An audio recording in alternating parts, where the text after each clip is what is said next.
What I've just witnessed is nothing short of horrific. This is Suella Braverman, who has argued with Holocaust survivors. I am a child survivor of the Holocaust. In 1943, I was forced to flee my birthplace in Belgium, went across war-torn Europe and dangerous seas until I finally was able to come to the UK in 1947. Now, when I hear you using words against refugees like swarms and an invasion, I am reminded of the language used to dehumanize and justify the murder of my family and millions of others. Why do you find the need to use that kind of language? I won't apologise for the language that I use to demonstrate the scale of the problem. That we mustn't shy away from saying there is a problem. I will not shy away from saying we have a problem with people exploiting that generosity, breaking our rules and undermining our system. In fact, the language she is defending can be found in Hitler's Mein Kampf, used to describe people of Jewish origin, but also migrants and refugees. She even supports a program to deport people to Rwanda, not too dissimilar to the Nazi program of sending people to Madagascar. But just when you thought it couldn't get any worse, of course it can. Have a listen to what she has to say about children who have been kidnapped under her care, and how she blames them, and suggests that what else could she have done? And she also pivots on answering the question. This week there are still 154 unaccompanied asylum-seeking children still missing who were in a Home Office hotel. What are you doing to find those children? Well, we are ensuring we use, in terms of unaccompanied asylum-seeking hotels, unaccompanied asylum-seeking children in hotels, we are using hotels to accommodate them because of an unprecedented increase. Our first preference is to ensure that, and I'm going to use a term you ask, obviously with of course due respect to the children, but our first choice, by far the best measure, is to accommodate UASCs in through the local authority in foster care. So straight off the bat, she's deflecting, also known as pivoting, by not answering the question, and quite simply just starting to talk about how great her work is currently, because they corrected the problems after having lost 154 children. And we have it's been incredibly difficult to identify sufficient places for those children. Part of the reason for that is because they sacked a large number of the people that would process those claims, and we've now got a giant backlog. In fact, it takes about 6 months in Italy, 8 months in France, and we're taking 18. But of course, she's not going to take responsibility for that. However, we were able to get that number down to, let me just get sure that I've got the right. According to the parliamentary answer I had, it's 154 that remain missing. Yeah, right. Again, you asked me about this, I think, at the last session. Something that took place several months ago. You would expect the MP to have answers to those questions. She doesn't. And it just seems to suggest that she couldn't give less of a crap about those 154 missing children. And this is obviously an incredibly serious issue. We've worked very intensively, and we've now got that number down to 0. There are no UASCs accommodated in hotels, following an intensive focus led by the Home Office to ensure that all of those children found appropriate foster care in local authorities. I'm very grateful to the local authorities who stepped forward. With respect, Home Secretary, that's not what I asked. I'm glad that there are no unaccompanied children being kept in hotels, because none of them should be in the first place. It's entirely inappropriate that they should be housed in such a way. What I asked is, what are you doing to find the 154 children still unaccounted for? For an entire minute and a half, she said absolutely nothing about those children. So any child going missing is extremely serious, and that's why we work very closely, if that case arises, with local authorities and the police to operate a very robust system of missing persons protocols to ensure that the appropriate efforts are put into place to identify where they might be. Are you aware of the names, the dates of birth of these children that are still missing? No, I don't know. These would be operational matters for the police. It's not for me to intervene into specific details of cases. As the Home Secretary, to do with your missing department persons. put these children from where they went missing. I'm asking you, if it was your child that had gone missing, as it were, if it were mine, as it were, when a child I'd never met in my neighbourhood went missing.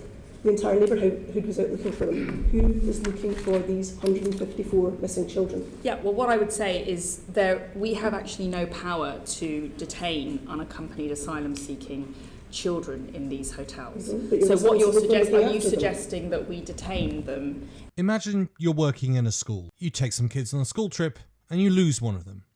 You're hauled in front of a board and you literally say, not sorry, not I'm going to do everything I can to find them, but what do you expect me to do? Detain them when we're on a trip? In more secure accommodation. I'm suggesting that you care when 154 of them go missing and have not yet been found. With respect, it is incredibly difficult, generally when it comes to missing persons, if you speak to the police, to trace them. It is incredibly challenging to find someone who does not want to be found. How do you know But, however, we take this issue very seriously. When children who are in the UASC category are notified as having gone missing, we work with the police. Sometimes they are located and they are traced, but they are there is an intensive and quite extensive package of social work support, local authority support, support work. No, we're now several minutes in and she still hasn't come up with a plan of how she's going to get these children back. What she's done instead is started to blame the children for their own disappearance, even though we've got reports coming out that they were kidnapped. Workers who are specially trained to look after UASCs, who provide the activities and the well-being support that's necessary to protect, to safeguard this particularly vulnerable cohort of people. You said in your answer that some of them may not want to be found. Is that because they're afraid of being sent to Rwanda or because they're in the hands of traffickers? You're asking me a hypothetical question that I just simply don't have the answer to. You don't know who these children are, you don't know why they've gone missing and you don't know where they are. We've also got to be really honest about the children, the profile of the children we're dealing with. The vast majority of children are 16 or 17 years old. If they've come here unaccompanied, many of them will. We also get the situation where many adults claim to be children, illegitimately so. 50% of age assessment cases. So even if it was the 50%, and we don't know, because we don't know how many they actually process, and that 50% are not of the correct age, that would still be 77 children missing. Are resolved in the Home Office's favour, i.e. they are actually adults. Let me just give you the profile. We're dealing here with largely 16 to 17-year-old children. They are children, we owe them legal duties. They are, as I say, largely, and as of today, the ones in our care are housed in foster care.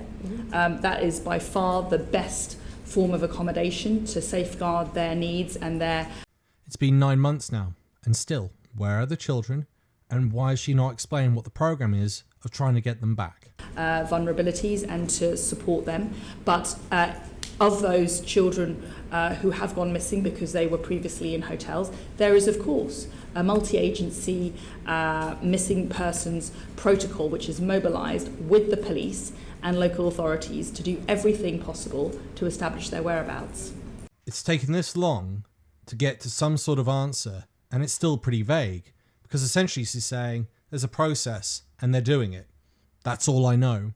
I've lost 154 children, and I don't know any details about that. How long will you keep looking for them? You'd have to ask the police unless you know, but that is a missing persons protocol which the police apply, and they have to take a judgment based on the intelligence and the facts of a particular case. It's going to be very difficult to know, isn't it, if they're in the hands of traffickers or if they're running scared of being sent to Rwanda, when you'll actually find them, isn't it? The Home Office's position is that if you are a UASC and you are in the care of the Home Office, you're encouraged to remain within the accommodation that's being provided and not to run away. You are provided with all of the resources and the services to which you're entitled: schooling, mental health, other well-being support. There is, as I say, an extensive and a package of which I'm very proud, because we've worked hard to build that package. Proud of a package that has allowed 154 children to either leave or be kidnapped. and in part because they are scared of her Rwanda policy. To ensure that UASs are properly supported, and running away is something that I wouldn't encourage or condone. Well, for children in those circumstances, people in the sector have said that your Rwanda plan has caused such fear in those young people that that's why they're disappearing. If you want to talk about Rwanda, I mean, the point of Rwanda is a deterrent. She's justifying them running away? She's twisted? She's 100% twisted and off the deep end. That's how she's defending herself. That it's okay that they ran away because that's the point. We want to stop people coming here on boats Here, in the duty first of care place. to them. We want to stop people making this illegal journey in the first place. We want to stop the people smuggling gangs exploiting vulnerable people. We want to stop them putting children on their unseaworthy vessels, travelling late at night without a life jacket, in the vain hope of getting to a life in the United Kingdom. Anyone get the impression she used to pull the legs of insects, of spiders when she was a kid? She's absolutely deranged. How is this not headline news? It should be. And I'm going to do a call to action.